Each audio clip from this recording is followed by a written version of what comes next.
Hey yo guys, what is up? MTG here, just back here with another video. In this video, we're looking at a mono blue burn modern deck today. I thought this was interesting because modern mono blue burn is not really that populated of a thing, but I thought it was interesting, so I figured we would take a look at it today and just see what it's all about. So this is a $777 deck, so if you're new to the game, I don't recommend it, but might be fun to fool around with if you're an experienced player, and maybe you can tweak it a little bit to make it more your style and whatnot. So yeah, let's hop right in this. So for creatures, we have 4 Terramander. Terramander is a 1-drop 1/1 flying, 7 in a blue adapt 4. This ability costs 1 less to activate for each instant and sorcery card in your graveyard. So that actually gets really cheap as the game goes on, and you can actually get that out for like 2 in a blue, and you turn it into a 5/5 flyer. It's pretty crazy. Next up, 4 Snapcaster Mage, a modern staple here for blue players. 1 in a blue 2/1 flash. When it enters the battlefield, target instant or sorcery card in your graveyard gains flashback until end of turn. The flashback cost is equal to its mana cost. Pretty crazy card, so you're effectively being able to cast your spells twice, which is amazing.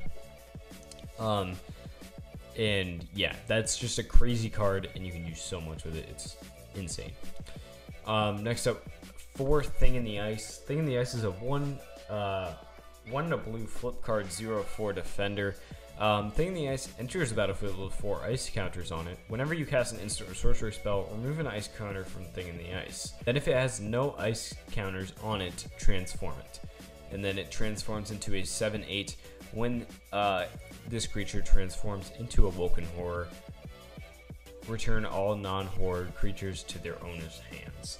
This is a crazy card because you can sometimes get this to flip in like 1 turn if you're late enough in the game, but usually it takes 2, but it's still a crazy good card. 1 Vidillion Clique, however you want to say it. 1 and 2 blue, 3/1 flying flash.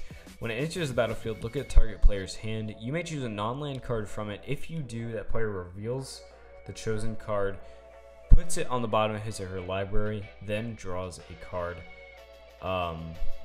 Crazy card right there, and it just helps you keep your opponent from being able to cast certain stuff that you might not want them to cast. We only have 1 of those, but it's still a very powerful card.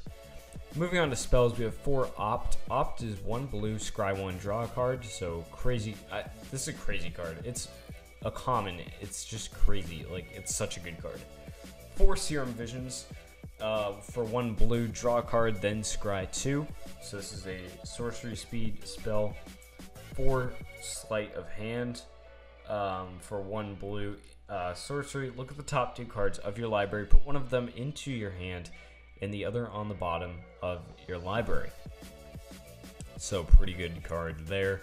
Vapor Snag, 1 blue instant, return target creature to its owner's hand. Its controller loses 1 life. So this is going to be helping us get in for that. Even though it's only 1 point of damage, that is pretty good for 1 mana especially. And then all these other ones, these 3 right here, Sleight of Hand, Serum Visions, and Opt, are simply allowing us to be able to search through our deck to find what we need to get our win condition off. Next up, we have 1 Deprive. For 2 blue, as an additional cost to cast Deprive, return land you control to its owner's hand and its counter target spell. Next up, we have 4 Disrupting Shoal. X and 2 blue instant arcane. You may exile a blue card with the converted mana cost X from your hand rather than paying the spell's mana cost. Counter target spell if its converted mana cost is X. So pretty good card here. Pretty good counter spell. Remand, 1 in a blue instant. Counter target spell. If that spell is countered this way, put it into its owner's hand instead of that player's graveyard, and you get to draw a card. Psionic Blast. I do need to make sure I know this, because it's showing me the one where you don't get to see it. Okay. Psionic Blast deals 4 damage to any target and 2 damage to you. So this is going to be helping us burn our opponents quite quickly. And then finally, 2 Cryptic Command. Great card here. 1 and 3 blue instant. Choose to target counter target spell, return target permanent to its owner's hand, tap all creatures your opponents control, or draw a card. Pretty good card there. Great for control. Lands, we have 1 Field of Ruin. Tap it to, for 1 colorless, or you can tap 2 and sacrifice it. Destroy target non-basic land an opponent controls. Each player searches his or her library for a basic land card and puts it onto the battlefield, then shuffles their library. So pretty good there to help actually kind of you ramp out, or actually replace the land that you're sacrificing. So pretty good card there though.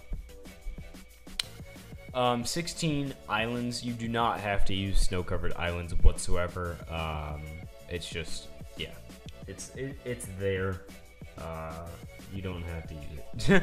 Make the deck a lot cheaper for you. And then finally for our sideboard, we have 1 Graph Digger's Cage. For 1 colorless, creature cards in graveyards and libraries can't enter the battlefield. Players can't cast spells from graveyards or libraries, so this is helping you with graveyard hate and that kind of thing. 1 Spell Pierce. For 1 blue, instant counter target non-creature spell unless its controller plays blue. You might use this in like a storm deck or something, or against a storm deck. 3 Surgical Extraction. For black or 2 life, and you'll obviously only be using 2 life to cast this. Choose target card in a graveyard other than a basic land card. Search its owner's library. Search its owner's graveyard's hand and library for any number of cards with the same name as that card. Exile them, then that player shuffles his or her library. So great card to get out if there's one threat that keeps hitting you throughout the game. It's a great card to just get rid of that threat completely. 2 Spell Skite. 2 colorless, 0/4. For 2 life or blue, change target of target spell or ability to Spell Skite. So anything that's like burning anything, burn decks or stuff like that, you can just redirect it to Spell Skite. So pretty good card there. 3 Spreading Seas. 1 in a blue enchant land. When Spreading Seas enter the battlefield, draw a card. Enchant land is an island, so you can enchant someone else's land to make it useless if they're not playing blue. Vidalcan Shackles. 3 colorless artifact. You may choose not to untap Vidalcan Shackles during your untap step. For 2 colorless, tap it, gain control of target creature with power less than or equal to the number of islands you control, as long as Vidalcan Shackles remains untapped. And finally, Commandeer. 5 and 2 blue. You may remove 2 blue cards in your hand from the game rather than pay Commandeer's mana cost. Gain control of target non-creature spell. You may choose new targets for it. So great card there. It is expensive, but you can remove 2 cards from the game instead of paying its mana cost. So that is pretty good overall, especially if your opponent is playing something that could like win in the game. You can just use this to counteract it or change the target. And that is going to be it for today's video. If you guys enjoyed, please drop a like and subscribe. I'll see you guys all in the next one. If you want to help support the channel, check out the Patreon link below. Or you can also check out Inked Gaming, and when you use code MTGNerds10 at checkout, you get 10% off your purchase, along with you're helping out the channel. And finally, you can also buy merch to help support the channel, and by doing that, you are getting something back for yourself. So thank you guys so much for watching. I'll see you guys all in the next one. Peace out, guys. Hope you enjoyed.